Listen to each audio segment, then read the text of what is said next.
eu brinco, muita gente fala, né? Seja apaixonado, apaixone-se pelo que faz. Pô, isso é balela, tá? É assim. Nunca mais ame nada mais na vida, Nada na vida, né? E eu digo assim, nem sempre a gente vai se apaixonar pelo trabalho. Eu tive várias passagens que eu digo, nossa, Lucas, é aqui que você queria estar? Não, mas é importante. Eu tô aprendendo aqui. E aí a gente tem que construir também uma escadinha. Pô, o que eu vou extrair daqui? Se eu não tô satisfeito, o que eu vou fazer? O mundo é cruel, o mundo não tá ali te esperando, vem pra cá onde você quiser. Então, eu acho que é uma construção de valores. E eu sou extremamente positivo, pra fechar. Então, eu sou, sabe aquele copo cheio, copo vazio? Eu sou do copo transbordando. Então, eu sou aquele tipo de pessoa que eu posso estar numa situação muito ruim e realmente eu vou tentar extrair o melhor ali. Isso, pra mim, profissionalmente, foi muito positivo.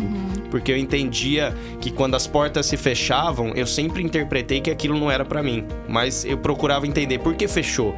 Faltou algo da minha parte, algo do mercado, ou realmente eu não tô indo pra onde eu deveria? A gente convive com a desigualdade no país e há quantas décadas a gente convive com a questão da fome, que aumentou ainda mais depois da pandemia, e da questão do desperdício, né? Se realmente as pessoas que gastam energia e tempo, né, pra polemizar, dizendo que, poxa, poderia doar, tomasse a iniciativa, vestissem a capa ali contra o desperdício, com certeza geraria muito mais impacto positivo, né? Mas como eu disse, faz parte. Então, é isso que você falou. É muito de construir uma sociedade mais humana e mais respeitosa com os alimentos. Esse é o nosso papel.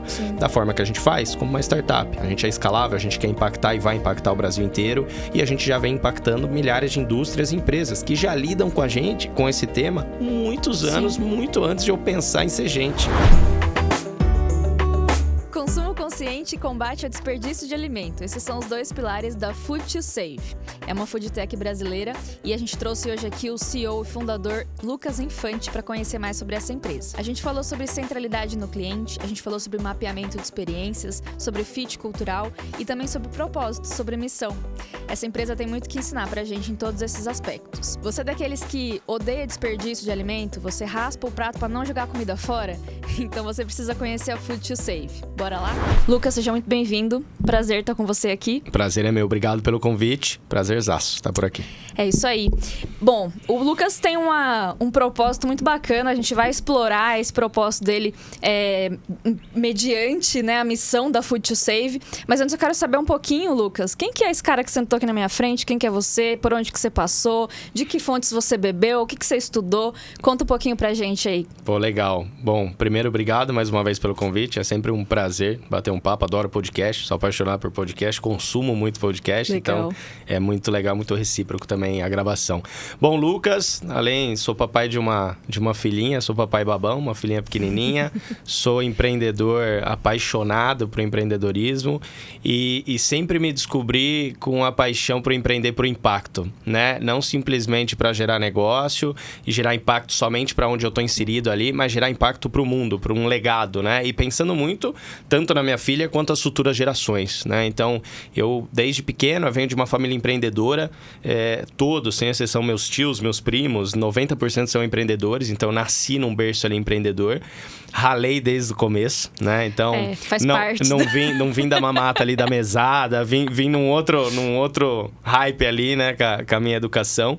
Então, aprendi desde cedo qual era o valor de trabalhar e ter o próprio capital. Realmente isso com 16 anos. Eu trabalhei com meu pai antes dos 16, né? Ali era mais doloroso, mas me ensinou muita coisa, né? Nunca é fácil. E depois trabalhei em shopping, e aí fui estagiário, aí fui pro mundo corporativo, voltei, aí comecei a empreender novamente. Comecei como sacoleiro na PUC, eu sou formado em administração na PUC em Campinas. Eu comprava roupa, a grande maioria feminina, levava até a PUC perceber que era ilegal eu vender dentro da PUC e acabarem com o meu primeiro negócio. Então, eu levava na sala de aula e vendia. Geralmente, 95% do público era feminino. E foi bom. Foram bons quase 12 meses ali vendendo na PUC. Experiência comercial raiz. Total, raizão. Eu tinha um Uno na época, abri o porta-mala, era um show ali. Era um showroom, o Uno. E até a PUC avisar, falou, amigão, você não pode vender aqui na PUC. Eu comecei a vender do portão para fora. Então ainda consegui manter a minha primeira pivotada de modelo de negócio. Enfim, aí tive outros negócios, tive isso. Também trabalhei no mundo corporativo num grupo de gás, distribuidora de gás de cozinha, por algum tempo. E também empreendi nesse ramo, né, de distribuição aqui na Grande São Paulo. Aprendi muito, sou apaixonado por essa área e muito grato também. E passei pelo último, né, que foi um supermercado. Foi a minha primeira vez tocando com alimentação, empreendendo com alimento. Baita experiência que me abriu a cabeça para vários aspectos de impacto, não somente o food waste, o desperdício de alimentos que a gente fala na Food to Save, mas ao que me levava a empreender.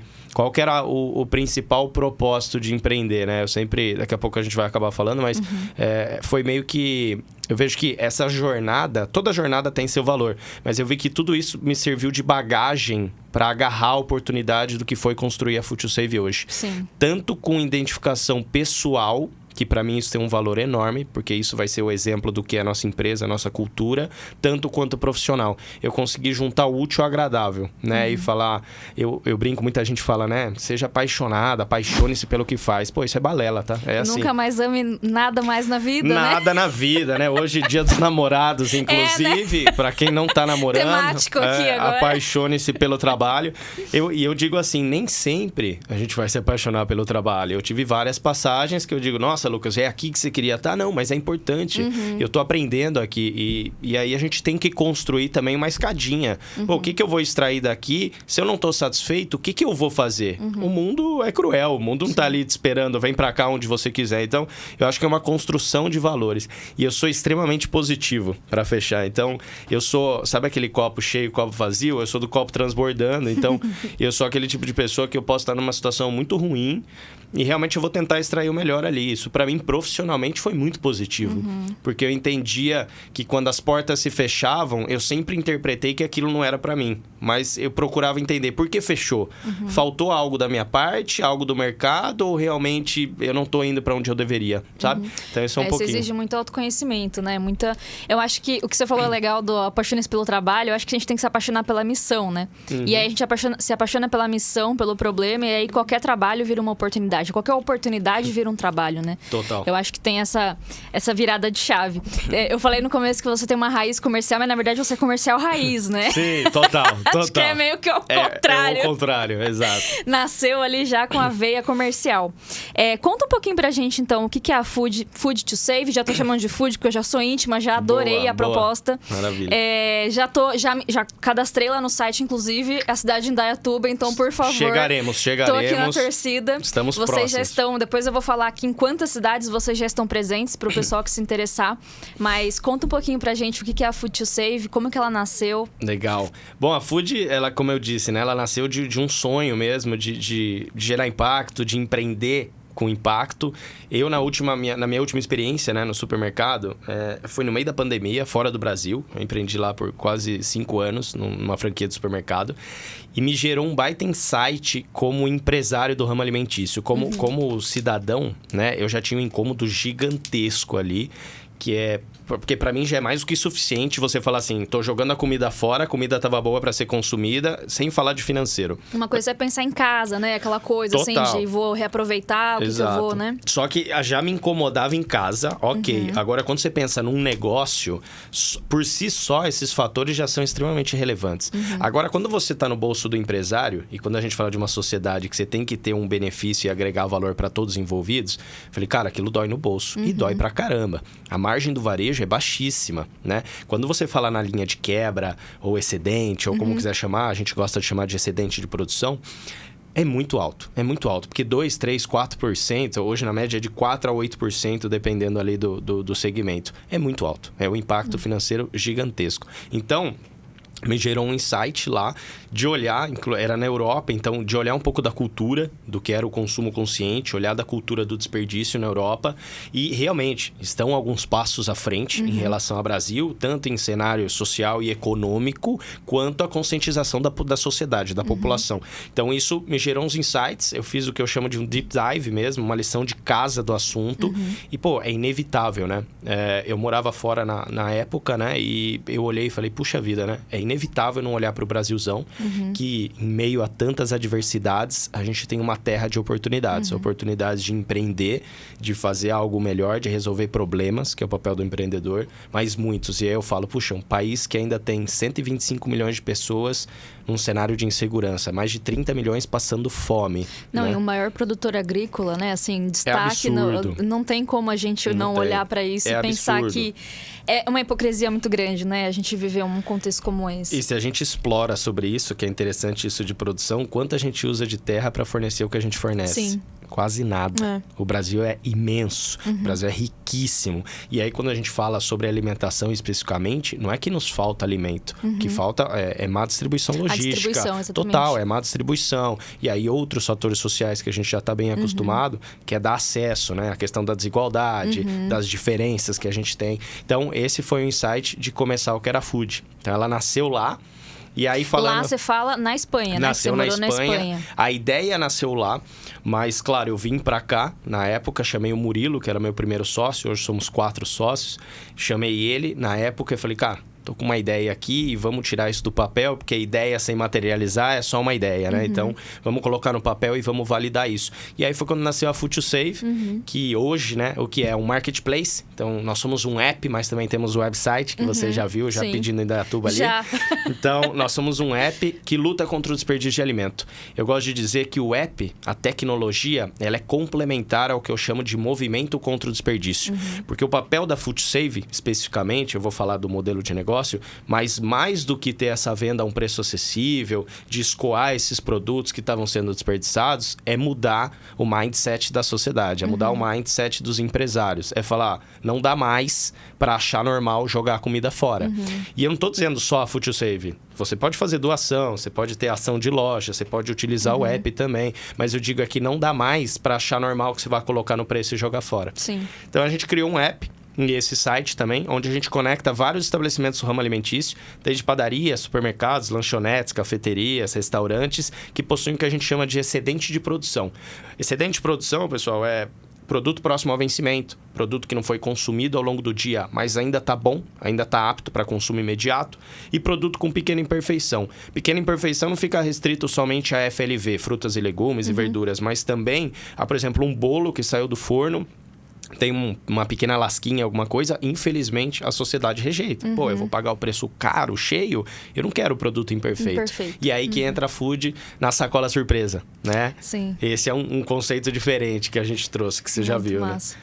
Sabe que eu adoro uma prateleira de produtos próximo ao vencimento. Porque é uma oportunidade de você experimentar coisas que, assim... Às vezes, sei lá, tem uma pipoquinha do não sei o que você fala... Não vou pagar R$30 nisso. Aí você vai lá e tá metade do preço. Fala, não, aí vale, né? Agora eu experimento. Agora vale, né? Eu vou comer agora mesmo, né? É isso. Adoro uma prateleira de próximos ao vencimento. Maravilhoso, eu também. Você sabe que...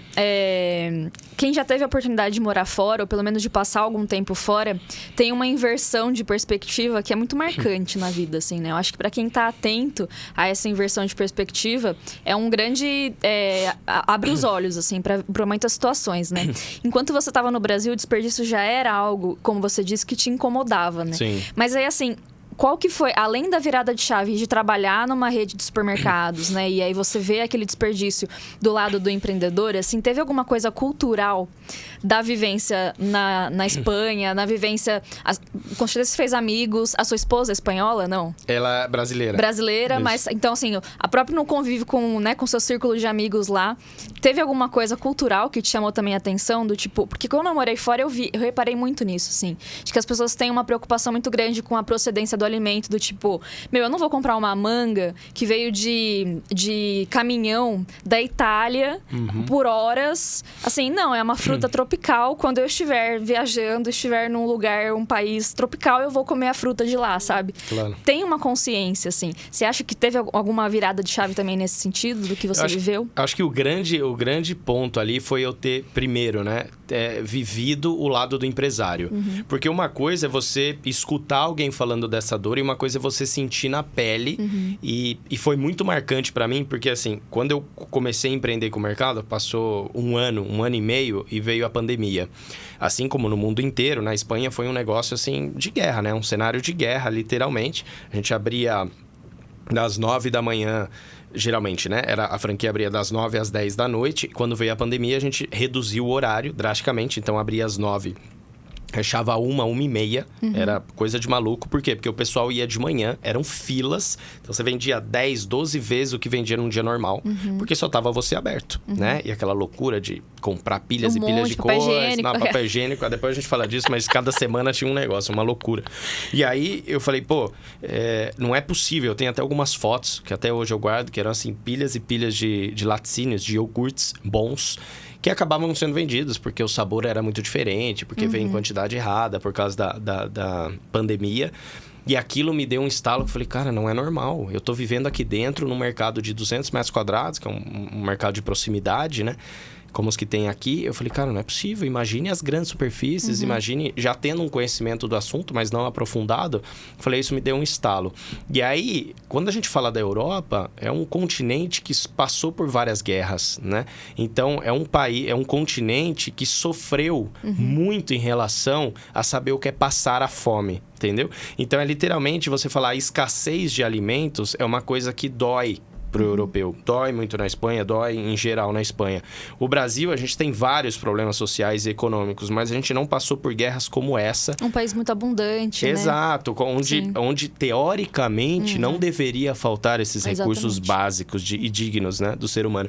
Então, me fez refletir, poxa, se existe algo que possa ser feito na Europa e já tem algo que funciona, imagine num país que realmente a gente olha a cultura, a história da fome e do desperdício, principalmente, né? No Brasil, eu falei, poxa, aí tem um negócio. Porém, teria que criar um modelo que fosse o que eu chamo de triple win, né? O ganha, ganha, ganha. Não é só o ganha, ganha, mas tem que ganhar o consumidor, tem que ganhar o empresário, mas também tem que ganhar o planeta. E aí foi o que a gente criou que faz essa roda girar. Massa. Sabe que até as estações, as épocas das frutas, foi uma coisa que eu também só aprendi quando eu morei fora. E quando eu descobri isso, foi uma coisa muito doida, que eu pensava assim, imagina, no Brasil não tem época de fruta, tipo... E aí, sabe como você olha para aquilo que você costuma a vida inteira? Que você vai no mercado agora comer uma mexerica. Salvo algumas épocas específicas do ano, assim, mas, quase sempre tem uma mexerica de algum tipo, de algum jeito, para você comprar no supermercado. Sim. E isso foi uma coisa só que me chamou a atenção quando eu morei fora também. Então, por isso que eu falei, que curioso isso, que ele veio, né, da Espanha e também que essa ideia meio que nasceu lá. E eu queria entender essa questão cultural. Desculpa te interromper, esse negócio da estação, das frutas, né, da época do ano, e a gente bate muito forte nessa tecla no nosso Instagram, porque realmente, né, tem um impacto ambiental muito forte, né? E por incrível que pareça, o que você falou, não é uma surpresa as pessoas não saberem. Pô, como assim não tem morango o ano inteiro? Exatamente. Como assim não tem a mexerica, a pocã, né? Enfim. Não, eu lembro que eu fiz intercâmbio, morei na casa de uma família, né? E aí eles... eu uma vez fui ao mercado, comprei umas frutas e aí eu tava no quarto, escutei a minha mãe do intercâmbio falou assim, quem que comprou essa fruta aqui? E ela, tipo, interrogando as pessoas pra saber quem que tinha comprado. E eu lá indignada, no quarto pensando, meu Deus, o que será que eu fiz? E aí ela me explicou, ela falou assim, olha, tem que comprar a fruta da estação, porque isso e aquilo e tal. Começou a me conscientizar de toda a cadeia produtiva daquilo. A questão da manga que eu brinquei era um assunto muito relevante, assim, lá, sabe? E eles, tipo assim, eu não vou comprar um peixe que não veio de um produtor aqui próximo, porque eu preciso incentivar o comércio local, porque eu preciso incentivar esses pequenos produtos. Tinha várias questões de coisas que eu nunca tinha parado para pensar. Porque o Brasil é um país muito abundante, muito desigual, mas muito abundante com relação a isso, né? A gente tem acesso a tudo o ano inteiro, né? Sim. Então, dentro da nossa bolha, do nosso contexto, a gente tem. Tem, exato. Acesso. E essa cultura do desperdício, ela vem de casa, né? A minha criação foi o seguinte. Primeiro era assim... não tem qual é o prato de hoje. Primeiro é o que tem. O que né? tem. Vai comer o que tem. Exato. Então, eu ainda tinha a ousadia de perguntar, já sabendo que nada ia mudar. Mas, mãe, o que é o prato hoje? Bom, é esse. Ah, não quero. Passe fome. Era literalmente. E aí, se deixasse uma colher no prato. Exatamente. Então, assim, eu fui criado dessa forma. Então, essa indignação, ela deveria existir ou não, porque quem nunca passou fome, eu, graças a Deus, estou nessa quantidade de pessoas, não consegue nem estimar, imaginar o que é passar fome. Então, você valorizar um prato e achar que é uma besteira, puxa, que nem eu sempre falo, eu sou bem pragmático nisso, sabe? Você ir num restaurante hoje, você pede um prato à la carte e vem uma porção de arroz.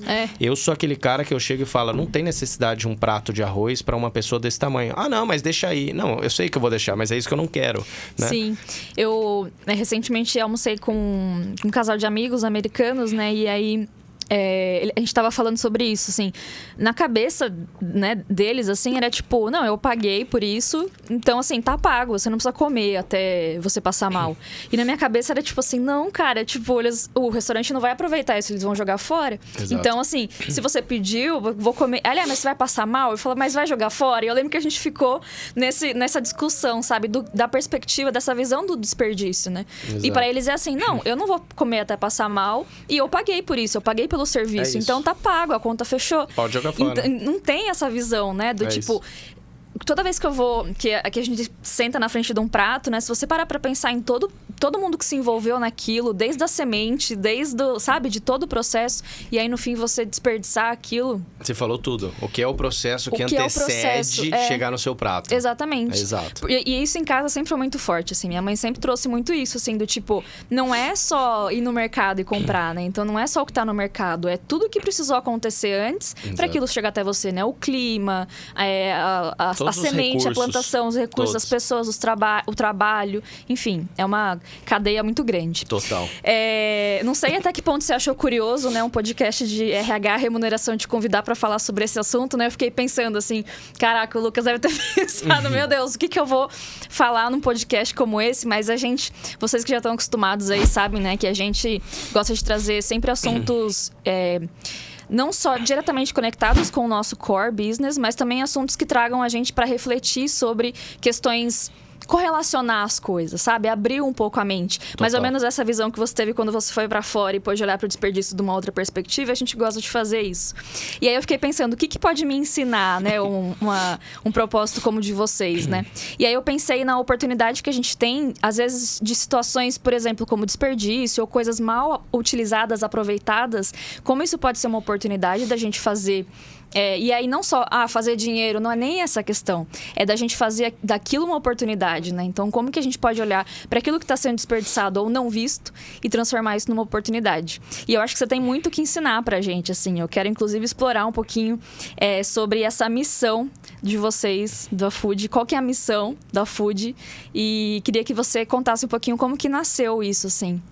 Essa ideia que vocês têm de propósito. É até curioso, na semana passada, semana retrasada, eu gravei um podcast, o Foodness, super legal, da Rê, querida Rê, e a gente acabou falando sobre cultura, né? Então, a gente ia falar sobre alimentação e falou muito sobre cultura. Então, é muito legal essa troca, né? E essa experiência. Bom, a Food... e a gente falou sobre isso também, é bem bacana. Falar sobre missão, visão e valores é muito bonito você estampar na parede, mas por essência depende do que você pratica, né? E a gente tem uma missão de evitar o desperdício de alimentos, revolucionando a forma de consumi-los, né? Por que a gente fala isso?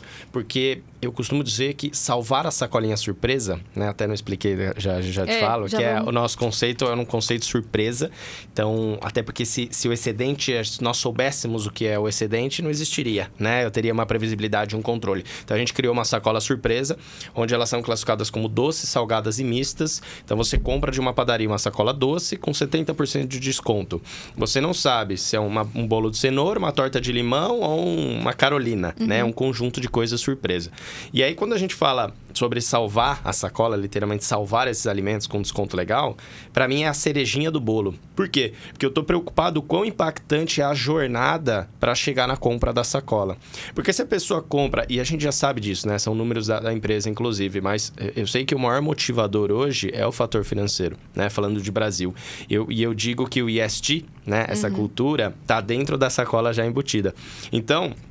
Quando nasce a Food to Save, falou, bom, primeiro que só para criar um negócio por si só não faz sentido. Ele realmente tem que ter uma missão muito clara, né? E a nossa missão é lutar contra o desperdício e impactar a forma de consumir. É mudar a mentalidade dessa sociedade em relação ao desperdício de alimentos.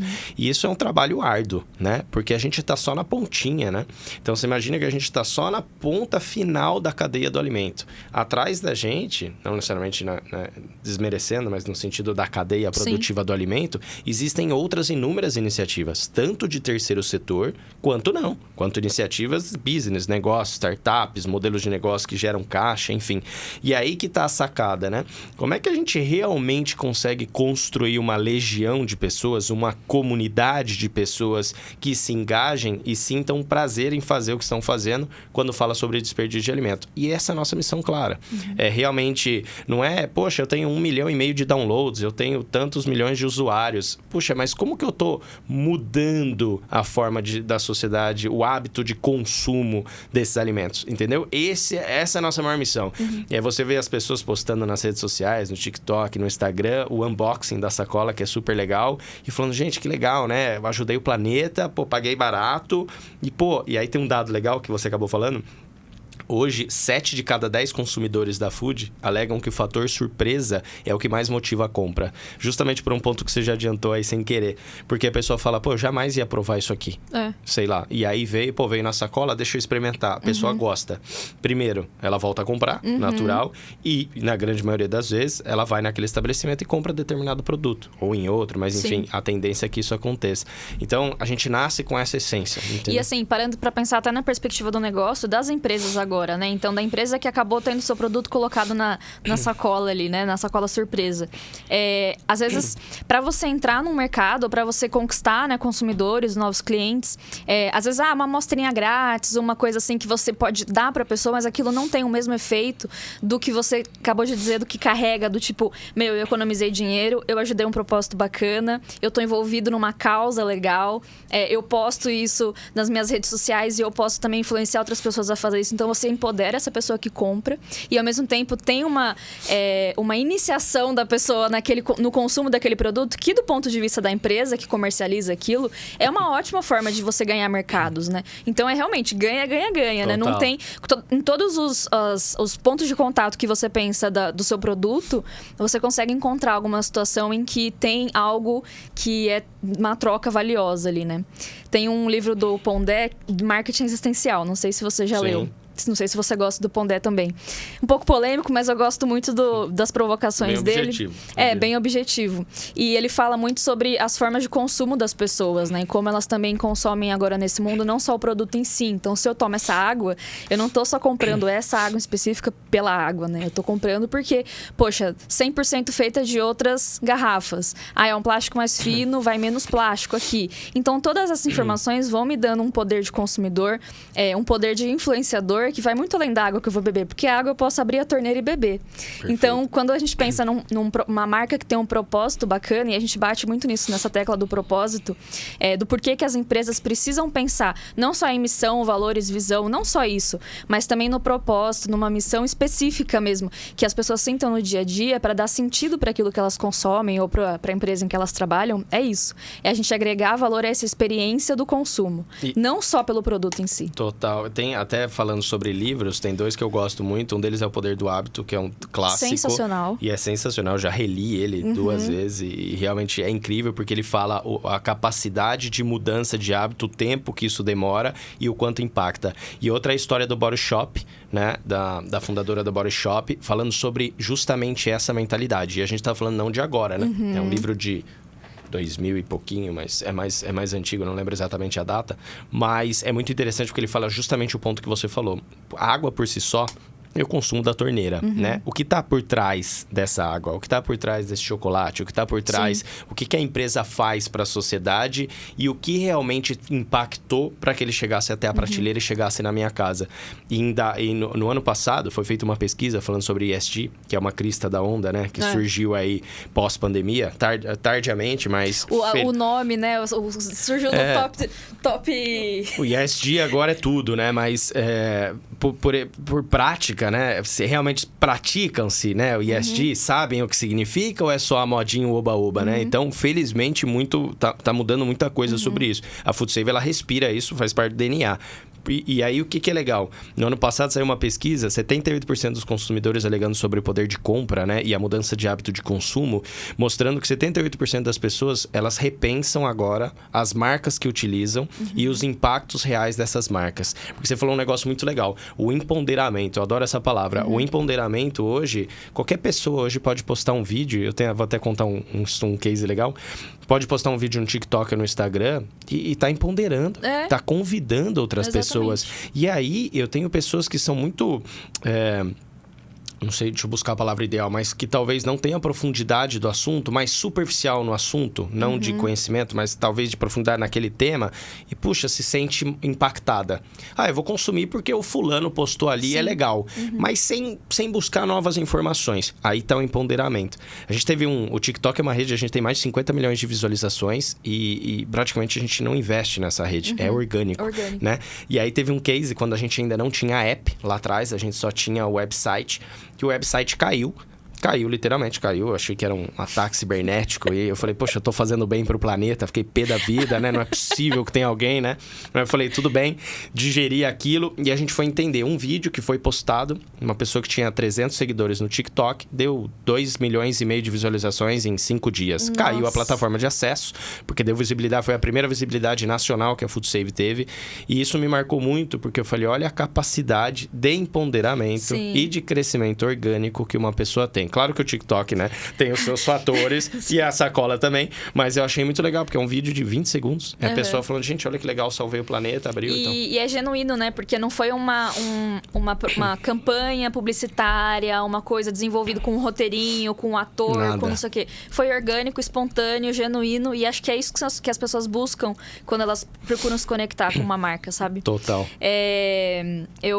No livro do Pondé, inclusive, essa questão do marketing existencial fala muito sobre o que as pessoas comunicam também quando elas consomem certos tipos de produto. Então, o fato de eu consumir um produto como o de vocês, como o da Food, também comunica algo sobre a Fernanda. Então, também coloca a Fernanda no mundo de uma maneira diferente do que se eu consumisse outro tipo de produto, ou se eu fosse contra esse tipo de campanha, esse tipo de mercado. Então, assim, é uma forma de eu me expor e de eu me colocar no mundo de uma forma, e as pessoas estão cada vez mais conscientes disso, assim. Exato. Então, não é à toa que as empresas também estão pondo ISD tanto em pauta, porque elas estão entendendo que as pessoas buscam outras formas de se colocar no mundo, e o que elas consomem coloca as pessoas no mundo de uma forma que poucas outras coisas colocam, né? Você tá personificando o que é a sua essência. Eu vejo agora aquelas marcas, agora luxo, como é? Luxo silencioso, sei lá, alguma coisa assim, que tipo, as pessoas elas não querem marca na roupa, porque então assim, quanto mais o seu status social, sua posição social, então você menos marcas você quer que apareça, você quer uma roupa era o oposto, né? Antigamente era o oposto. É desse então, tamanho a mais. Eu sempre fui o camiseta preta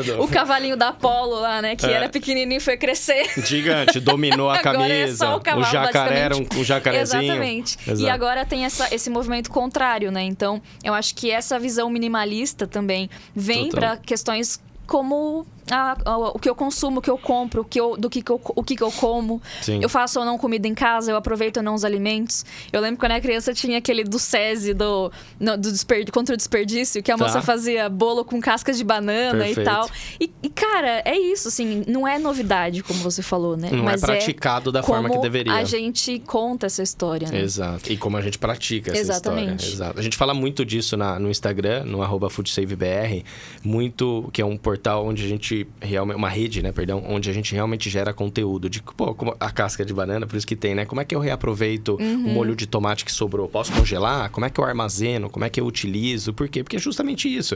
É as pessoas entenderem que existem alternativas. Deixa de preguiça e realmente faça, né? Compre com consciência, enfim. E a gente orienta muito isso na rede social, muito legal. E eu sempre fico pensando, as coisas têm validade mesmo? Porque eu olho assim, ó, cerveja. Será que vai vencer mesmo naquela... que eu gosto muito. naquela data que tá ali? Porque eu sou muito assim, não venceu, não, imagina que vai... um dia ela tá boa, aí no dia seguinte, agora eu estraguei. Agora... Você tocou em 2 pontos bons. Primeiro, cerveja, além de empreendedor raiz comercial, eu sou cervejeiro. Muito bom, Adoro, tá vendo? Então, as pessoas se reconhecem, as afinidades. Desperdício de cerveja comigo, não tem. Zero. Não assim, tem. Não tem, mas é muito legal esse ponto que você trouxe agora, porque existe no Brasil ainda não foi sancionada, que é a lei do best before. Né? E é bem polêmico isso, e na Europa, em alguns países da Europa já funciona. Basicamente é assim, né? Pra quem tá ouvindo aí. Hoje o produto tá válido até, né? E aí eu gosto de usar um exemplo clássico que é o Danone, né? Não a marca Danone, mas o pessoal entendeu, né? Mas o que iogurte, é curioso, né? Que a gente por muito tempo só chamava Danone, ninguém chamava de iogurte, né? Exato, Nescau achocolatado em pó, né? Bastões flexíveis de algodão cotonete. Isso aí eu adoro, esses pontos. Mas vamos lá. E aí, esse tema do válido até, por exemplo, eu falo laticínios, porque laticínios é uma seção que tem muito desperdício. Por quê? Porque vem em grande quantidade, são bandejas, lançam sabores um atrás do outro, né? E eu vivi isso muito lá na franquia, que era justamente, veio, sei lá, sabor de melancia com lixia, sei lá. Aí não pegou, não pronto. pega, só que, a rede manda muita coisa. Vamos testar. Mas eu falei, cara, não vai testar. Testa com 2 caixinhas, não com 10, entendeu? Então já começa por aí errado o processo. E aí o que acontece? Tá lá, válido até... Hoje é dia 12, né? Válido até amanhã, dia 13/6. Naturalmente, as pessoas, e infelizmente a maioria... Tem 2 coisas que propiciam muito desperdício. Primeiro, a regrinha do FIFO, né? Para quem é first in, first out. Você chega lá na seção, na gôndola, aí você tem o Danone, você está hoje comprando, dia 12. Ele vence daqui 7 dias. Você vai comer ele hoje, mas a pessoa vai buscar o que tem mais data, vai pegar o lado do fundo... Começa a cavocar ali o... Tudo. Vai cavocar todo o trabalho que o repositor fez para evitar o desperdício, né? E evitar o prejuízo. Esse é o primeiro ponto e é natural. É batata, literalmente. Você chegar lá numa sessão e ver a pessoa fazendo isso. O segundo ponto é que a pessoa não se dá nem o trabalho, e aí eu generalizo, não generalizo, perdão, mas é de olhar se ele ainda está apto. O que é olhar se está apto? Se ele vence hoje, dia 12... são 6 da tarde. Abre ele e experimenta. Ninguém morreu provando um iogurte que vence no mesmo dia. E aí um segredo, quando eu tive lá o supermercado, inúmeras vezes eu comia produtos após o vencimento. Eu não tô aqui levantando a bandeira para comer. Mas realmente eu comia o Danone, por quê? Porque ele tinha mais tempo de vida. Só que, claro, a indústria, ela coloca uma data com uma margem de segurança. Sim. E aí, voltando, esse best before, né? O consumo preferencial até. Por quê? Querendo dizer, olha, ele tá válido pela indústria até essa data. Mas dá uma olhada, cheira, prova, põe na boca. É igual o leite. Eu adoro leite também. Abre a caixinha, são 3 dias na geladeira. Muitas vezes você põe na xícara, dá um golinho, tá ok, o cheiro tá legal, a aparência tá legal, consome.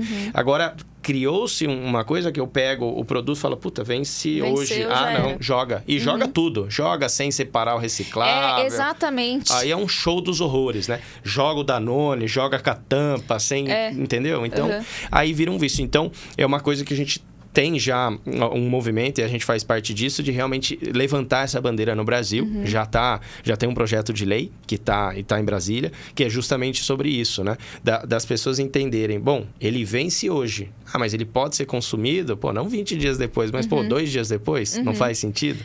Eu sempre pensei nisso. O Danone vai acordar e vai falar, hoje eu venci, hoje não. Hoje... Agora me explica o curioso caso da banana que você compra verde e aí você quer comer lata verde, aí você vai de novo, ela tá verde, aí 3 horas da manhã ela fica madura, boa, 8 horas da manhã ela já tá passada. Isso aí ninguém explica. Isso é da noite pro dia, literalmente, né? Exatamente. Um dia ela tá verde, outro dia ela tá passada. O que acontece com a banana? Esse é um caso, a gente tem muitos cases legais e parceiros legais de hortifruti, né? E realmente quando a gente fala de FLV, não tem uma data, né? De validade, né? Ficou com uma pintinha, ninguém já quer comprar, não, mais do que isso, né? Aí voltando às práticas da sociedade, né? Eu vou comprar uma mexerica, eu vou comprar uma maçã. Você vai lá, aperta, põe a unha, tal. Aí você vai comprar, a pessoa de trás tem a marca da sua unha e tal. Isso é padrão já, né? Aperta tudo, tomate, vou comprar o tomate pera. Aperta todos os tomates, pega o que tá lá no fundo. Enfim, é um pouco de bom senso, né? Inclusive, até curioso, tem algumas redes de supermercado lá, né? A minha especificamente não era menor, mas tem algumas que proíbem-se as pessoas tocarem nas frutas frutas. É proibido. Existe uma pessoa responsável pela seção, no qual você chega no supermercado, e é mais de uma rede lá, que você chega e fala, o que você precisa? E você chama a atenção. E você para pra pensar que na Europa ainda é um lugar que a mão de obra é super cara, né? Então, assim, pensa no tamanho do prejuízo do desperdício para os caras pensarem em colocar uma pessoa. Então, ele vai pagar um salário, ele vai pagar todos os direitos dela e tal, que são altíssimos, né? Por questão de legislação e tal. Em vez de deixar o próprio consumidor escolher. Então, assim, realmente foi algo que tem um impacto no negócio. É disruptivo, na verdade, né? Deveria ser normal, mas é disruptivo no sentido de eu garanto que os produtos aqui são bons, só que não toquem. Porque você fica apertando, você vai antecipar a qualidade desse produto, né? O prazo de vida dele ali. Então, esse negócio que você falou da banana, é justamente isso, né? A pessoa tende a olhar ele com uma manchinha, ou a pontinha, ela tá mais molinha. Mas eu adoro, por exemplo, vitamina de banana, né? Com leite. Enfim. E aí, você mistura ela ali, tá a mesma coisa. Ela não tá podre, a banana. Agora, a tendência não, vou comer com aveia, né? Pô, então, tira essa parte, ou faz uma amassadinha e come. Mas a tendência da pessoa a pontinha tá escurinha. Eu vou cortar metade dela, jogo fora pra garantir o resto. Ou joga fora inteira. Então... o bolo fica até mais docinho quando você usa a banana mais passada. Fica muito mais doce quando ela tá mais passadinha, isso é real. Eu sempre pensei assim, ó, o que acontece com... Porque o limão, sempre falaram pra mim, não, ele tem que ser a casquinha lisinha, não sei o quê. Quanto mais lisinha, mais suco tem. O que acontece com os limões? A viagem agora. Que não são escolhidos, que ficam lá, tipo, eles tristes, não amadurecem, né? Mais, eles não vão ficar lisinhos. O que vai acontecer com aquele limão? Ficam solitários ali e colhem. Como é que é essa questão dentro dos mercados, por exemplo? É uma curiosidade mesmo de consumidora. Existe alguma campanha de, sei lá, de doar os alimentos? Ou, por exemplo, sei lá, o Masterchef. Aí tem lá o mercadinho do Masterchef, e aí aparece sempre embaixo assim, todos os alimentos não utilizados serão doados, piriri, parará. Existe isso mesmo no mercado? Então, quando a gente pensa assim, sei lá, numa padaria que tem sempre que ter os produtos muito fresquinhos, tem produtos muito perecíveis, né? Então, você faz um bolo que ele dura o quê? Sei lá, 5 dias. Exato. E aí, o que acontece com aquilo? Os funcionários podem levar? Não podem? Eu posso doar isso para uma instituição? Como é que é essa questão? Tem muita gente que polemiza isso nas redes, inclusive, né? Sobre o posicionamento da Food Save, lutar contra o desperdício vendendo o excedente, né? E a resposta minha é sempre a mesma, né? O nosso modelo de negócio, ele não impossibilita que o estabelecimento doe tanto para funcionário quanto para instituições, enfim, né, para outros setores. Pelo contrário, a gente complementa uma ineficiência do sistema, né? E eu complemento porque não necessariamente quando eu tenho produtos ali de consumo imediato, eu tenho uma logística apta para levar esse produto no tempo adequado.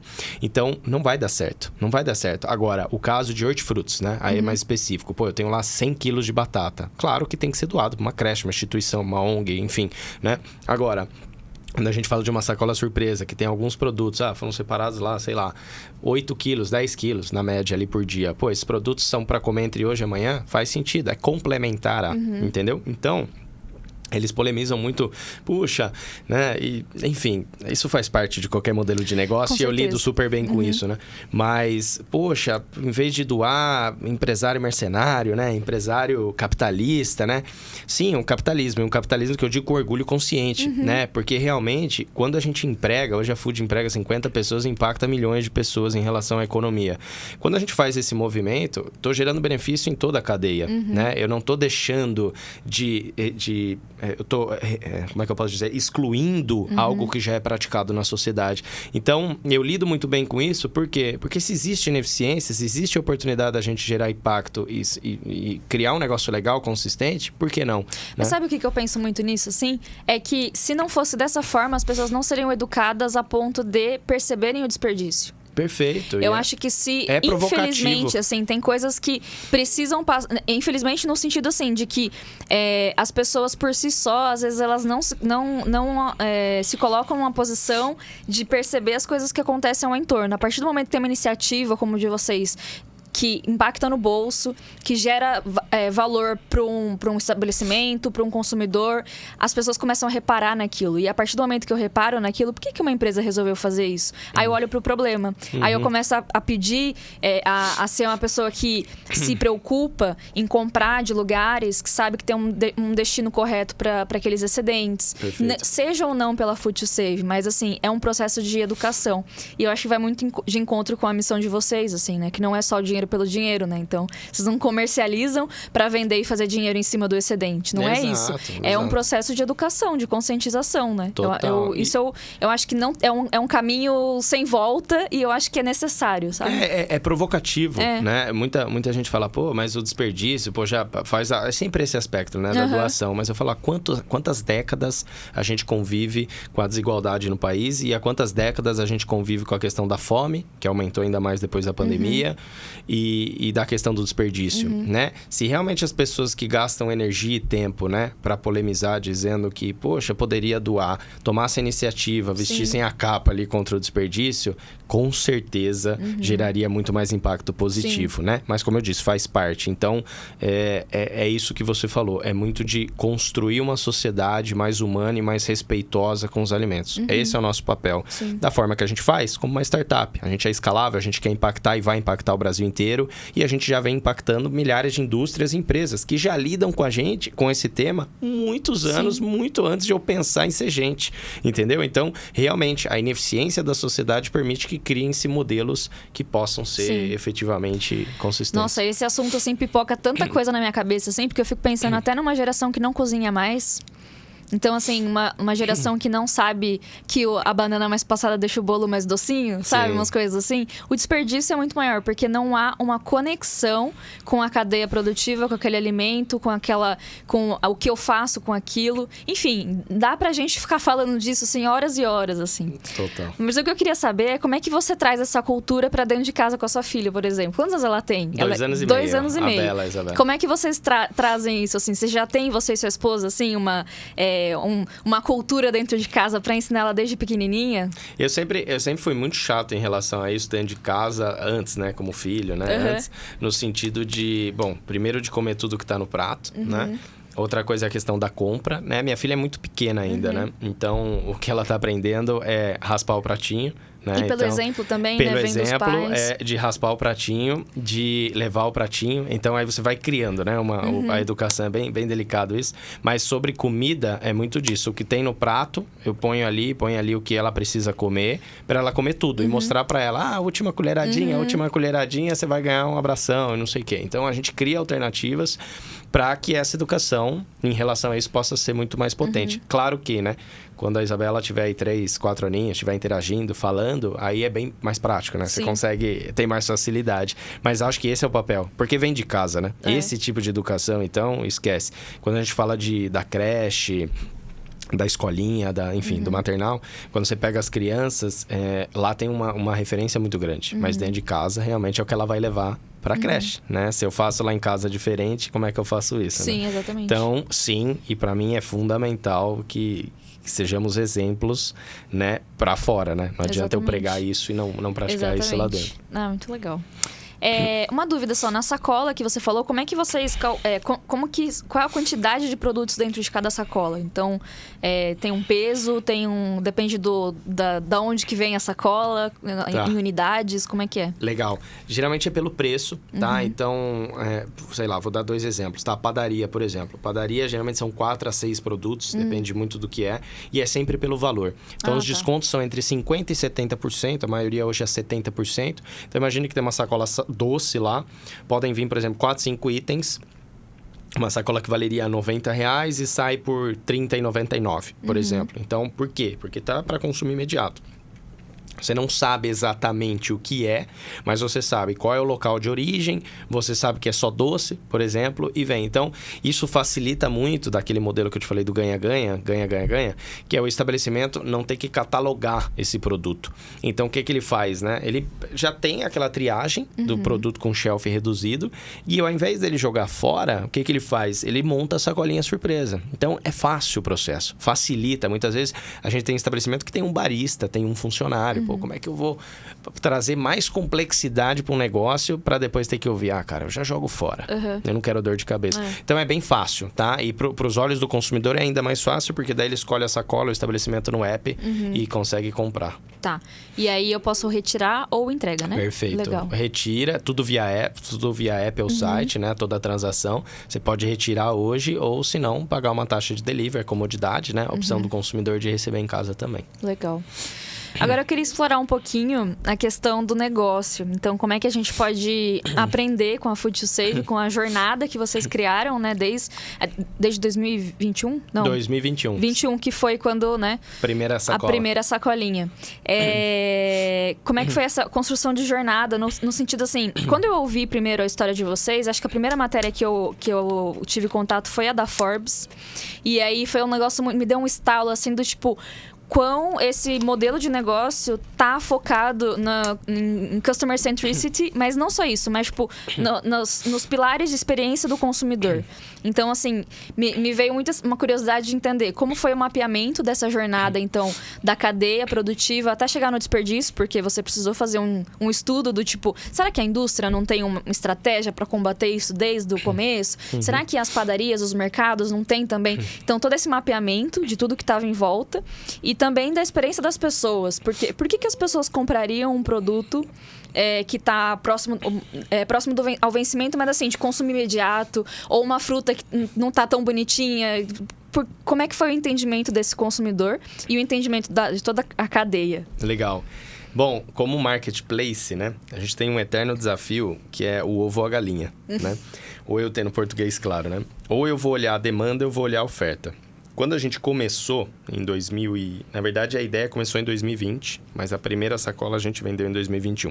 Então, o que eu fiquei preocupado ali? Eu falei, bom, a gente tem que... Ou a gente vai gerar demanda ou vai gerar oferta. Se eu gerar demanda sem oferta, eu não vou praticar nenhum MVP ali, né? Nenhum modelo de negócio.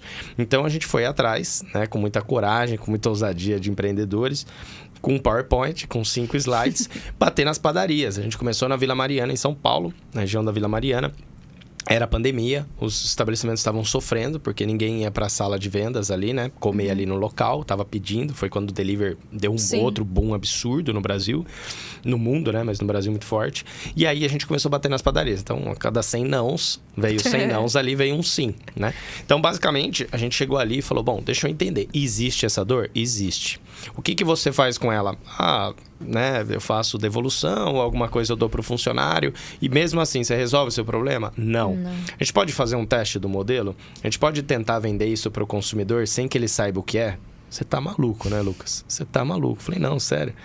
Mas como assim? Vai vender por onde? Eu falei, bom, nosso sonho é um app, mas por enquanto é o Instagram. Eu falei, porra, você tá mais maluco ainda. Eu falei, confia. Se eu não confiar, né? E como confiamos? Eu falei, não, a gente vai montar uma sacola surpresa, vai falar que é doce, vai falar que é da sua padaria e a gente vai vender. Não sei quem vai comprar, mas a gente está mapeando isso e vamos fazer isso acontecer.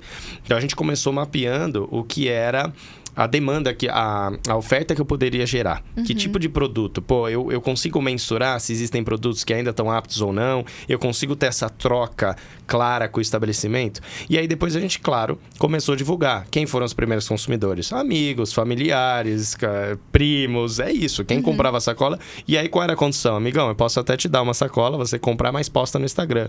Eu tenho 300 seguidores, pouco importa. Se 100 verem, maravilhoso. E a gente começou nesse movimento. Naquele momento, eu não tinha como entender a minha base de consumidores, porque é muito aberta, é muito ampla e ainda é, né? A gente tem alguns cohorts, alguns grupos de consumidores, os clusters de consumidores, mas naquela época eu tinha uma boca do funil gigante, né? Eu falei, como é que eu vou interpretar o consumidor se eu não tenho nem oferta? Então a gente começou a vender a sacola. E aí, o que a gente fez? Uma sacada legal foi a gente lançou um site. Quando a gente lança um site, isso 4 meses depois de começar a vender pelo Instagram. Porque o site, primeiro, a experiência de compra era muito melhor. Aí eu já estava entrando no mapeamento do que, pô, que experiência horrorosa, né? Mas falam que quanto mais horroroso é o seu passado, né? Raiz. Não, quanto é mais raiz e horroroso, mais é que o negócio está sendo construído bem. Porque quer dizer assim, se você não sentir vergonha, você nasceu tarde, né? Então, você nasceu morto. Então é legal. E a gente tem uma vergonha danada. Então, isso é bom. A gente nasceu no Instagram... E era eu e um sócio só no começo. Pô, a gente subia a sacola, fazia o post, recebia o direct. Era aquela assim, vinha uma reclamação falando, não, vou passar pro time aqui. Só um minutinho. Alô? Porra. Era isso. Virava pro lado e falava assim, peraí, alô? E mudava a voz, era isso. Basicamente, a gente fazia da montagem da sacola, a venda, ao marketing e ao delivery. Era maravilhoso. E 24/7.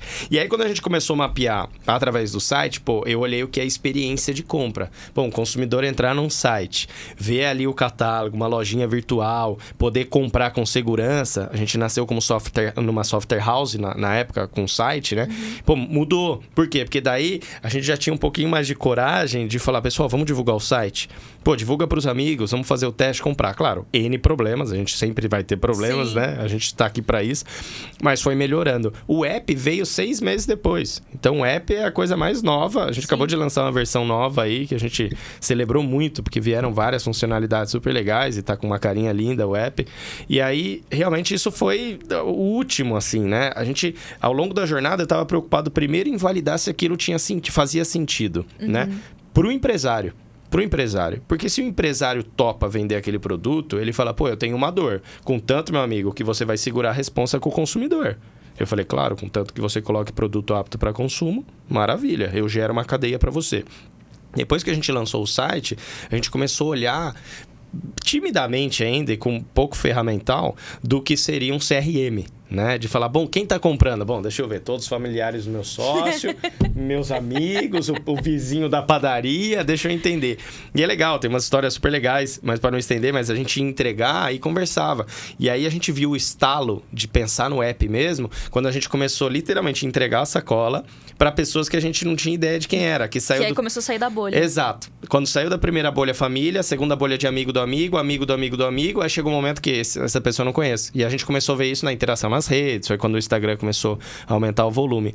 E aí a gente foi mapeando. Hoje, aí é diferente. Hoje, né, já tem uma estrutura, né? São 50 pessoas no time, a gente já tem algumas áreas lá, onde a gente olha toda a jornada de compra. Então, a gente está olhando o B2B, olhando os estabelecimentos, e está olhando o consumidor, né? Que você falou da experiência do cliente. Para o consumidor, eu estou preocupado em fornecer informações, fazer um onboarding, um processo de onboarding e um playbook muito claro de entrada na solução e de consistência, né? De ter qualidade, de acompanhamento, comprometimento com a solução. Isso aqui não é uma brincadeira, eu não vou pôr qualquer produto aqui. Até porque a imagem dele está em jogo. Sim. E pro lado do usuário, eu estou preocupado em quê? Em entender quem está comprando, por que compra. Né? Como ele tem o poder de influenciar, o que a gente falou de empoderar outras pessoas, como que eu gero a recorrência dessa compra de algo que é imprevisível? Como é que eu faço essa pessoa ser impactada por algo que realmente ela goste? Bom, se eu gosto de doce, eu não quero ser impactado com sacola salgada, né? Se eu gosto de padaria, eu não quero receber de hortifruti.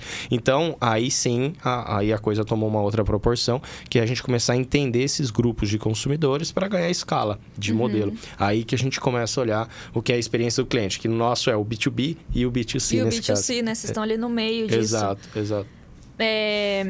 Pensando também agora como que vocês abrem, por exemplo, eu me cadastrei lá, então, que eu quero que Indaiatuba esteja aí logo nas cidades. Inclusive, falando agora das cidades, eu vou colar aqui a lista toda hoje, né? Então, a gente tá em junho, a gente sabe que aqui o tempo e o espaço, eles se confundem, né? Porque a pessoa pode assistir isso aqui em 2037. Maravilha. Então, assim, hoje, em junho de 2023, as cidades são São Paulo, Rio de Janeiro, Brasília, Campinas, Guarulhos, Santo André, Santos, São Bernardo do Campo, Osasco, Mauá, Americana, Mogi das Cruzes, Diadema, Taboão da Serra, Barueri, Cotia, São Caetano do Sul, Hortolândia, Poá, Paulínia e Indaiatuba em breve. Boa! Paulínia também, muito bom. Então, assim, cara, são muitas localidades já, assim, né? Como que vocês entram nesse mercado? Como é que é o processo, então, de captar empreendedores, padarias, mercados, enfim, das cidades? Legal, tem um ponto bem interessante aí, que abrir praças, né, é algo muito tentador para o empreendedor, né? E eu me coloco muito nesse papel. É muito tentador você abrir o Brasil inteiro de uma vez, né, da noite para o dia. E seria possível? Sim, claro, assumindo os riscos, as consequências, não só de capital, mas de operação. Porém, o que aconteceu? Quando a gente começou em São Paulo, infinitamente é o maior mercado e a gente tem um posicionamento muito, muito forte lá. A gente olha para as capitais brasileiras, né? Então, a gente olhou Rio de Janeiro, olhou Brasília, que são as 3 praças que a gente está ali muito forte de capitais. Porém, quando você está ali no eixo Campinas-São Paulo, né? E aí eu estou falando região metropolitana de São Paulo e RMC, região metropolitana de Campinas. é inevitável que eu não impacte a pessoa de São Caetano, de Santo André e de São Bernardo, que está comprando porque trabalha em São Paulo. E que eu não impacte a pessoa que está em Vinhedo, Valinhos e Americana, que eu que sou natural de Campinas, para mim, Vinhedo e Valinhos está dentro do mesmo balde ali. Exato, é o quintalzão. E eu falar, poxa, por que não? Né? Então, a gente começou a entender qual seria o impacto disso. Então, primeiro, eu preciso ter determinados estabelecimentos, eu preciso ter uma base de usuários aqui para gerar demanda e oferta e fazer sentido uma padaria aderir na solução para não ficar esperando não vender sacola. Então, tanto que a gente está nessas cidades, são 15 praticamente, há praticamente 7 meses. A gente não abriu novas praças, porque a gente vai abrir esse ano ainda, a partir do próximo trimestre. Por quê? Porque a gente estava muito preocupado na forma de consolidação, e estamos ainda, né? Que é no sentido de, eu não estou vendendo água mineral. Eu estou vendendo um produto para consumo imediato. Eu estou vendendo um conceito que eu quero reeducar o consumo. Então, poxa, eu não posso crescer desenfreadamente, né? Lucas, por que você não está indo em 10, 15 capitais? Pô, a gente poderia estar? Ao invés de quase 3 mil estabelecimentos, estar com 20 mil? Poderia. Abre o site, todo mundo que quer, a gente recebe lead todo dia de forma orgânica. Pô, mas se eu não qualificar isso... lead, entenda-se o estabelecimento, né? Eu posso receber tudo isso todo dia. Se eu não estiver preocupado com isso, eu poderia nem estar aqui falando sobre a Food Save. A gente poderia estar morto já. Por quê? Morto no sentido de que, comecei querendo abraçar o mundo, não reeduquei ninguém, a pessoa achou que era lata de lixo, jogando na sacolinha e vira um problemaço, né? Então, essa é a preocupação que a gente tem. Então, eu olho muito para onde a gente está, da forma que quem são os parceiros, a gente aprendeu muito nesses 2 anos, qual é o tipo de estabelecimento, qual é o perfil do estabelecimento, e aí, sem desmerecer nenhum estabelecimento, mas contanto que eles têm que entender a importância deles. Até porque a sacolinha surpresa é da Food Save, mas o logo do estabelecimento não é nosso. Exatamente. Então tem uma troca de valor muito grande. Né? Perfeito. E vocês, nesse processo também, em grandes empresas, assim, também, vocês conseguem fazer um contato e ter essa distribuição também, não só por um canal de uma padaria, sendo do pequeno empreendedor, do pequeno negócio, mas também pelas grandes corporações? Vocês também têm uma estratégia comercial para chegar nesses grupos? Sim, bom, isso não precisa abrir também aqui a... Não, eu ia falar que é muita transpiração, né? O pessoal fala que é muita inspiração, mas é muita transpiração. A gente sofre, né, ainda muito de ter o acesso, né? Então, felizmente, praticamente no último ano aí, a gente deu uma crescente muito positiva em nomes de peso, desde a indústria alimentícia até associações importantes do Brasil, até grandes redes de franquia que já fazem parte da Food Save, e aí isso vira uma alavanca, né? Uma crescente muito legal. Mas é muita transpiração. É tentar inúmeras vezes. Hoje um canal que eu utilizo muito, o que eu mais utilizo pessoalmente é o LinkedIn, né? LinkedIn realmente é uma porta de negócio que eu acho que ainda é pouco explorada. Eu acho que as pessoas não têm a noção do potencial que é o LinkedIn. De você chegar do presidente ao porteiro. E outra, né? É você caçar com um arpão, assim, né? Perfeito. Porque você sabe o cargo da pessoa, a empresa e tal, você consegue direcionar muito mais. E no nosso modelo na abordagem, não necessariamente eu estou abordando o comercial. Eu tenho outras inúmeras áreas. Se eu falo de uma indústria, eu posso falar de outro, desde sustentabilidade a perdas, ao comercial, ao marketing. Não, eu penso muito assim, até com o próprio RH, por exemplo, de você olhar numa pegada de ESG, de marca empregadora, de engajamento de colaboradores, de propósito, de você ter campanhas, de você participar, apoiar iniciativas como essa, para você também estar conectado com essa galera que está na vanguarda do... Tipo assim, tem que... A gente vai ter que revolucionar esse mercado de alguma forma, sabe? Isso. E as empresas, as grandes empresas, que são um barco grande, né? Que a gente brinca aqui, que um barco pequeno a gente consegue mexer mais fácil, assim, né? Transatlântico é mais difícil, né? Então, assim, tem aquela coisa de, não, aqui é um barco muito grande, é difícil, tem umas questões engessadas, mas tem que ter alguma área, alguma linha de negócio, alguma frente que tem que olhar para as iniciativas que estão começando, pra gente poder ver as grandes oportunidades, né? E eu acho que vocês, nisso, assim, vocês estão com oportunidades riquíssimas, assim. Não só nessa pegada toda que a gente já falou, mas de experiência de colaborador e experiência também de marca empregadora. Eu acho que isso é fundamental. E um negócio que você me fez pensar aqui, eu sou muito criterioso. Aquela velha, né? Contrate lentamente e demita rapidamente, né? Isso para mim é muito praticado, tá? Trazer pessoas, e aí a força do LinkedIn, né? Hoje, o nosso time de people é muito criterioso no sentido de falando um pouco do que é esse processo de recrutamento, eu acho que é legal e super cabe, né? Que Sim. é, como, não sei se eu antecipei, mas eu acho legal. Não, porque eu ia falar que eu entrei no site da Gup de vocês e eu vi, é uma baita página ali. Eu falei, cara, que massa. Vocês construíram toda a narrativa da marca de vocês. Perfeito. E eu ia trazer justamente, foi o gancho pra essa, mas vai lá, segue. Vou fazer os méritos aqui pra Fran, que é colaboradora de People. Fran, Massa. parabéns pelo trabalho, porque realmente tem que falar. A gente recebeu, pelo 3º trimestre consecutivo, a empresa que dá mais feedback, né? Porque se tem uma coisa que pra mim tem muito valor nas pessoas, quem demonstrou interesse em fazer parte da jornada com a gente, né? E não deu certo por algum motivo, ela merece no mínimo respeito e feedback. E quando a Fran, né, que eu falei agora, falou sobre isso, eu falei, cara, isso é vital. Isso é vital, porque eu fiz processo de trainee, né? Eu fui trainee um período da minha vida e teve várias empresas que eu nunca recebi uma resposta. Sim. Nunca. E eu falei, é um desaforo absurdo. Sim. Não me importa se 15 mil pessoas candidataram, que fosse uma resposta automática. Muito obrigado por ter participado e tal. Infelizmente não deu. E isso é desrespeitoso. E se vocês querem combater o desperdício, né? Isso também é uma forma de desperdício, né? De Total, energia. Nossa, total. Poxa, a pessoa empreendeu, dedicou ali tanto tempo, Exato. né? Às vezes passa por vários processos seletivos. Exato. E às vezes exercício, e aí tem que entregar alguma coisa, tem uma entrevista, tem um vídeo, tem não sei o quê, e aí no final não tem resposta, né? Exato. E chega um momento que você fala assim, puxa, eu tô na 4ª etapa, são 6. Pô, o mínimo é me dar uma resposta. Ó, Lucas, você não... Tudo bem que a gente já interpretava, mas e aí? Tinha empresa que demorava um mês, a empresa em uma semana respondia. E eu acho muito legal, desculpa te interromper, mas é porque nesse momento também, da experiência da pessoa, dela entender o porquê que ela não foi escolhida, né? Claro, e aí, assim, pra melhorar. Pra melhorar, porque daí, assim, a empresa disse não por algum motivo. É que nem aquela término de relacionamento. Não é você, sou eu. Cara, não, somos fala. Nós. Fala o que foi que aconteceu, o que pegou. Não, é porque a gente tá buscando uma pessoa com uma experiência X mais específica.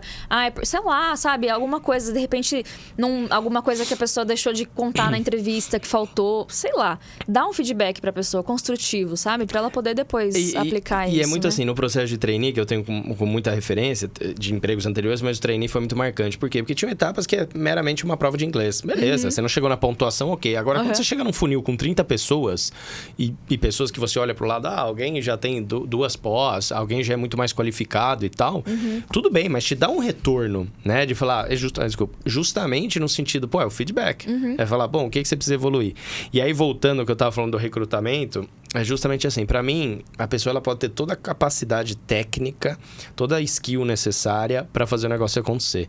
Se essa pessoa não tiver um background ali de olhar para o nosso negócio de impacto e ter aquilo enraizado como cultura, nem sempre a gente acerta, tá? Mas a gente evoluiu muito no que é o processo. Não é o RH que é só responsável, pelo contrário, o gestor direto da área tem obrigação de fazer essa entrevista. Sim. E outra, o liderado também, dentro dessa área também, com quem a pessoa, e a gente agora implementou, de pessoas de forma horizontal que possam trabalhar em conjunto com essa área, porque para mim isso é super importante.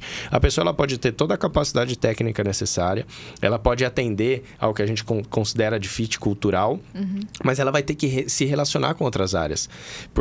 Ele é de tecnologia, ele é mais fechado. Tudo bem, só que você vai ter que falar comercial, você vai ter que falar com marketing, você vai ter que falar com operações, com todo mundo. A gente precisa ter uma troca ali muito genuína, muito transparente.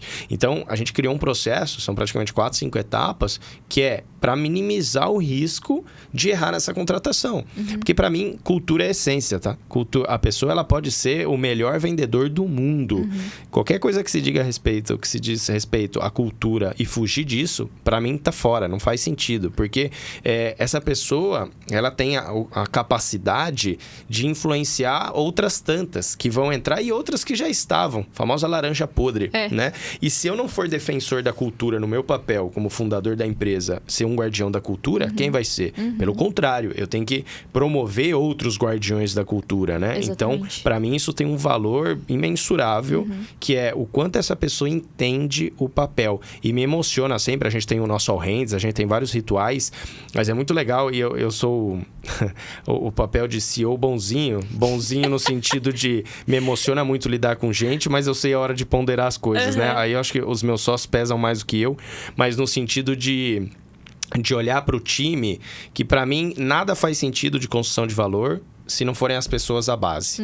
Então, a gente sair de uma empresa onde eram só os 4 fundadores e tá com 50 pessoas, eu tô muito preocupado e quando forem 100? Quando forem 120? Agora que já são 50, como é que... Tá muito claro? Não é só mostrar resultado na reunião. Como é que tá a essência? Como é que tá o engajamento das áreas? Então, todo o crescimento tem as suas dores, né? Mas eu acho que tendo uma cultura muito alinhada, tendo clareza, cobrando sobre isso e eliminando, né, o que não faz parte da jornada, é uma obrigação que eu tenho e que a gente tem como compromisso para o crescimento da Food, sabe? E pensando em estratégia agora de remuneração, né, no pacote de remuneração de vocês, essa questão do propósito, de trabalhar numa empresa com um propósito forte, assim, é uma coisa que entra nessa conta, assim? Eu tenho um negócio muito legal disso e posso falar abertamente, a gente tem vários cases dentro da empresa. Pessoas que vieram de outras empresas dizendo, eu topo um downgrade porque eu me identifiquei. Cara, isso é animal. É animal. É animal porque não é só um discurso, não é só olhar uma página da Gup bonita. É alguém que foi impactado pela FoodSave de N formas, seja numa reportagem, num podcast e tal, escutando o que a gente prega e falar, nossa, me identifiquei. Hoje a gente tem alguns quantos colaboradores que vieram de outras grandes empresas e falaram, obviamente, né? A gente tá dentro do mercado e tudo mais, mas tem algumas coisas que destoam do mercado e falam, não, eu topo voltar para o que é a realidade, porque eu quero fazer parte disso. E é você chegar num all hands, num encontro do time e falar, nossa, eu sou apaixonado pelo que faço. E é muito do que a gente falou lá no começo, e eu provoco muito sempre isso no time, que é, apaixonado em que sentido? Eu sou apaixonado porque eu abro os olhos e falo, eu tô fazendo bem. Não é só trabalhando, além de, por exemplo, eu sou um leão comercial, mas eu sei que o que eu tô fazendo, né, toda aquela velocidade e tal, e ser feroz ali para trazer um parceiro novo, clientes novos e tal, mas ainda tá gerando um impacto muito legal. Então é muito gratificante. E é recíproco, porque daí a partir do momento que você tem um time engajado, o empresário, o B2B, sente orgulho. A gente tem várias orgânicas aí de parceiros que saem em mídia com a gente, ou no LinkedIn, ou no Instagram, de collab, assim, falando e gera um baita engajamento com orgulho de fazer parte. Então, na remuneração, claro, a gente atende o mercado e tá, obviamente, né, segue de benefício. É uma coisa que eu olho com muito cuidado, muito carinho, escuto. A gente implementou a avaliação de desempenho há 6 meses atrás. Então, a gente instalou uma plataforma super legal. Porque isso, para mim, faz sentido. Como é que tá aqui dentro? E do que tá aqui dentro, como é que eu trago isso para fora? Então, quando a gente fala de plano de remuneração, é alinhado com o mercado. E o ESG, ele tem sido... O ESG não, né? O nosso impacto, ele tem sido um diferencial para quem olha de fora. Falou, puxa, o que é trabalhar com propósito? O que é trabalhar um brilho nos olhos de não só chegar segunda a sexta, trabalhar, ganhar mais e tal? O que é falar, puxa, tenho orgulho de falar o que eu faço? E isso, para mim, é imbatível em relação a qualquer outra coisa. Nossa, muito legal. Muito Esse é um famoso pacote de benefício incalculável. Exatamente. Isso intangível, totalmente intangível, né? Eu tenho tanta pergunta. Manda ver. Tá bem acomodado aí, Rodrigo? Pode seguir aqui? Manda ver. Tá com a gente ali. Não, então, assim, o que eu queria entender também é como que vocês trazem esse... eu vejo uma comunidade muito engajada. Vocês, enquanto Food2Save, assim. Então, vocês estão... É um grupo, uma empresa, né? Colaboradores, o time ali muito engajado nesse propósito. Quais são as estratégias que vocês têm? E aí, eu sei que comunicação é um grande pilar para isso. Mas, assim... para vocês transformarem os colaboradores em embaixadores da marca. Perfeito. E também as pessoas com quem vocês têm contato. Então, assim, eu sempre trago a padaria porque é o primeiro exemplo que vem, mas eu sei que vocês têm muitos outros estabelecimentos que são parceiros, né? Como que vocês também transformam essas pessoas em embaixadores? Eu pergunto isso porque a gente na carreira tem os projetos de comunicação e uma das coisas que a gente sempre fala é que os projetos de comunicação de remuneração, eles têm que ter influenciadores e que não estão necessariamente dentro do RH somente. Então, as pessoas precisam acreditar naquilo e não só acreditar, mas ver aquilo acontecendo na prática. As pessoas precisam olhar para o norte que a empresa desenhou e dizer, eu acredito nisso e é para lá que a gente vai. E virar embaixador daquilo, influenciador. E aí, os colaboradores vão, quando isso vai cascateando, eles vão sentindo aquilo como uma mudança genuína, como um projeto genuíno. Porque existem pessoas que acreditam naquilo. Claro. Pensando dentro da empresa, eu vejo muito forte isso dos colaboradores. Como que vocês põem isso para fora? Legal. Bom, primeiro, você já falou, né? Como é que eu empodero, voltando aí novamente, os colaboradores, né? Aí, por exemplo, um exemplo clássico é o nosso All Hands. Nosso All Hands não é um momento só de falar de números, de resultado. É falar do que a gente construiu naquele mês, como empresa, ou naqueles meses, ou naquele trimestre passado, e o que realmente a gente tem impactado. Então, eu não trago só indicadores financeiros, eu trago indicadores de impacto real. Quanto a gente evitou de emissão de CO2, quantos consumidores a gente impactou, qual é a experiência de salvar alimento, depoimento de consumidores. Então, a gente promove ali naquele momento, em outros, né? Mas aqui o All Hands é o oficial, né? O que realmente é a essência da Food Safe, né? O que dá orgulho às pessoas fazerem dessa forma.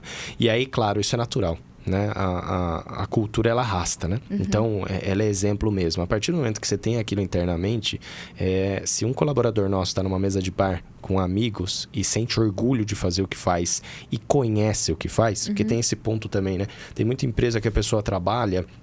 E aí eu volto a dizer, né? Pô, não adianta eu decorar missão, visão e valores e não saber a essência mesmo. Pô, mas por que surgiu? Do quê? Por que a gente tá aqui onde a gente quer chegar? Isso é básico numa empresa. Se ela estiver numa mesa de bar e tivesse essa sensação, é natural. Ela vai ser uma multiplicadora do que é a Food Safe. E aí, meu amigo, aí não tem limite, né? Aí a pessoa tá no bar, tá com a família e tal. Além de gerar usuários, gera movimento contra o desperdício, gera embaixadores, gera... Isso é o que acontece nas redes sociais. A nossa rede social hoje são pessoas como nós, pessoas normais, meros humanos ali postando o unboxing da sacola e gerando tráfego. Isso é muito legal. E aí gera de tudo. Gera a pessoa que não entendeu e a gente tá aqui para reeducar. Gera a pessoa que já entende, se apaixona. Gera a pessoa que tem curiosidade, fala, pô, como é que eu vou comprar um negócio surpresa? E aí que a gente vai construindo. Mas tem que ser primeiro dentro de casa para ser para fora. Não adianta eu estar preocupado com todo ponto de contato com o consumidor, com o empresário, se eu não estou cuidando da maior base, que é o time da Food Safe, entendeu? Só um parênteses, você falou sacola surpresa, mas é só pra gente também deixar isso bem explicadinho. Tem 3 tipos, né? Tem a doce, a salgada e a mista, Perfeito. Né? Isso também foi algo que vocês mapearam, do tipo assim, tem que ser surpresa peronomútil. Peronomútil. Eu preciso dizer para as pessoas mais ou menos o que tem ali. Gostei do peronomútil. Exatamente. A gente foi uma versão... A gente tem algumas referências fora do Brasil, né? Que é a Surprise Bag Total. Né? E aqui no Brasil, não é para amadores, né? A gente tem que fazer um pouco do tupiniquim aqui, a gente tem que adaptar. E a gente entendeu isso no começo. Por quê? Porque eu não posso hoje, por exemplo, uma pessoa intolerante à lactose, eu não consigo especificar. A gente coloca um aviso para entrar em contato com o local, porque ele vai saber o que montou e falar, puxa, não compra, não faz sentido. Agora, em relação a doce, salgada e mista, a gente sentiu isso na pele nos 6 primeiros meses, que, pô, eu adoro doce. Pô, eu compro uma sacola mista e... uma sacola surpresa e só vem salgado, pô, é frustrante, né? A primeira experiência deveria ser curiosa, deveria ser legal e acaba frustrando. Então, a gente achou essa alternativa sem comprometer o modelo de negócio. Por quê? Porque continua sendo sacola surpresa, continua sendo pelo valor, porém, o poder de escolha está muito mais próximo da realidade, né? Então, é isso. São 3 tipos de sacola e classificados pelos valores. Legal. Massa. Tem aí, de novo, né? A gente trazendo a experiência do colaborador, né? Como é que vocês medem, falando em experiência, como que vocês medem a experiência? Quais são os indicadores que vocês olham para isso? Porque, às vezes, quando a gente traz a gente tem um estudo de indicadores de RH, especificamente de RH, e a gente tem falado muito sobre o mapeamento de experiência. Temos trazido também empresas que fazem mapeamento de experiência do colaborador, e aí desde contratação até o desligamento, as pesquisas de clima, que são um grande...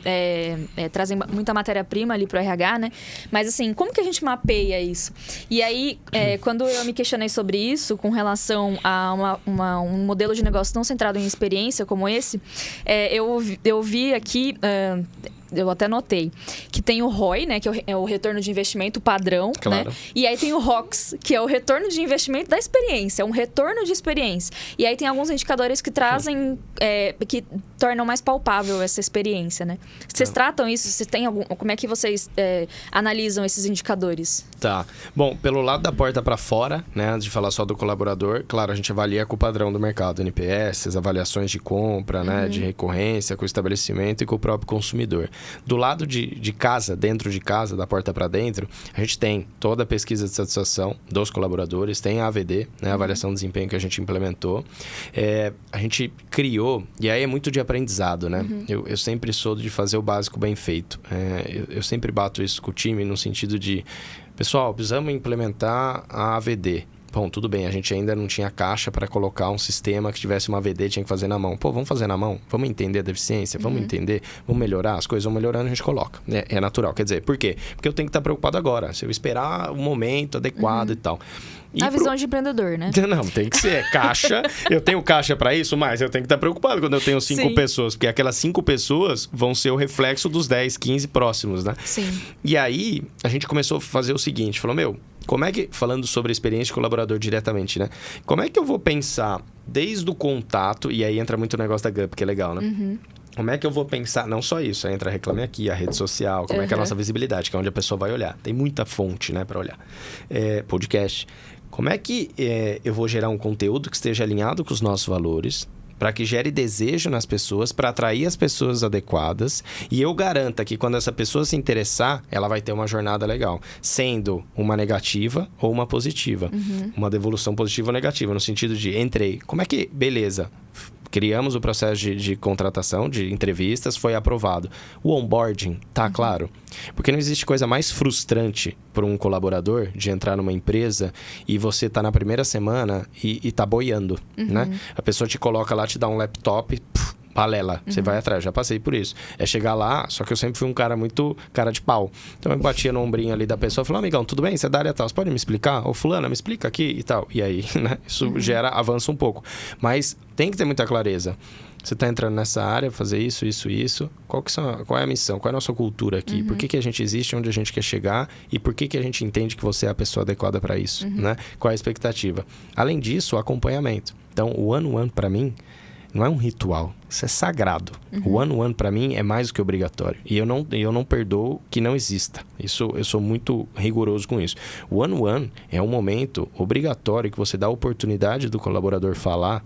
E você tem que escutar, os líderes estão mais para escutar nesse momento, as dores. Eu não vou esperar 1 mês, 2 meses para ouvir um probleminha que pode virar uma bola de neve, porque eu não estou dando tempo. Vai falar para mim que não tem tempo para ouvir o colaborador? Balela, então tá na cadeira errada. Tá na cadeira errada. Tem que ouvir quem está construindo do seu lado. Então, esse é o primeiro ponto.